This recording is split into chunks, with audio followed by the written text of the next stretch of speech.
Welcome friends, আজকে আপনাদের আমি দেখাবো কোড়া ঘষার পর আপনারা প্লেন গালা স্পিড দিয়ে চক পাউডার করলে ভালো হবে না হ্যান্ড সিলার দিয়ে করলে আপনাদের ভালো হবে, সেটা আজকে আপনাদের আমি দেখাবো এবং বোঝাবো জিনিসটা।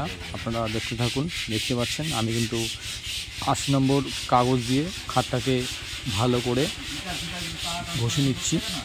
এটা কিন্তু মেশিনে কাটা নকশা, তার জন্য ভালো করে ঘষতে হবে। যেহেতু মেশিনে কাটা নকশার যখন মেশিনে কাটে তখন একটা আশ্বাস ঘুষু ঘুষু টাইপের উঠে যায়, তার জন্য ওগুলোকে ভালো করে ঘষে নিয়েই কিন্তু আমরা কাজটা করব। আপনারা শেষ অবধি দেখুন কীভাবে আমরা করি এবং কীভাবে আমরা ঘষি, সেটা আপনারা দেখতে থাকুন। দেখতেই পাচ্ছেন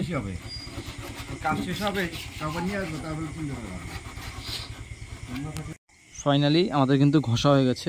আমরা এখন খাটে সিলার করব। এটা হচ্ছে এনসি হ্যান্ড সিলার। আমরা কিন্তু গালা দিয়ে কোনো চক পাউডার করব না।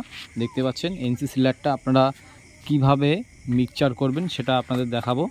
দেখতেই পাচ্ছেন আমি কিন্তু এনসি সিলারটা ঢেলে নিয়েছি এবং আমরা এখন এর মধ্যে এখন A1 গোল্ড থিনার ঢেলে নেব। সিলারটা কিন্তু বেশি পাতলা করা যাবে না। থিনার ঢেলে মিডিয়াম মোটা নিতে হবে। মিডিয়াম মোটা নিয়ে আপনাদের দেখতে পাচ্ছেন আমি কিন্তু থিনার ঢালা হয়ে গেছে। থিনারটা ঢেলে আমি ভালো করে সিলার এবং থিনারটাকে ভালো করে মিক্সচার করে নিতে হবে।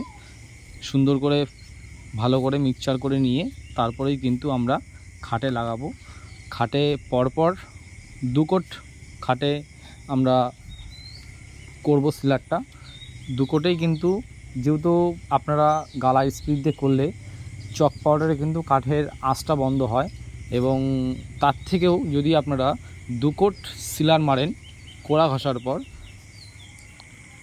তাতে কিন্তু চক পাউডারের থেকে কাঠের আঁচটা কিন্তু সিলারেই কিন্তু খুব তাড়াতাড়ি বন্ধ হবে।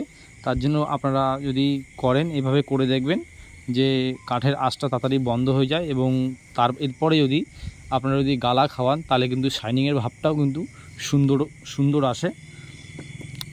আপনারা দেখতে থাকুন। দেখতে পাচ্ছেন আমাদের কিন্তু 1 কোট অলরেডি সিলার করানো হয়েছে। 2 কোট আমরা তো টোটাল খাইয়ে নেব সিলারটা। 2 কোট খাওয়ালে আপনাদের কাঠের আঁচটা খুব তাড়াতাড়ি বন্ধ হয়ে যাবে। দেখতে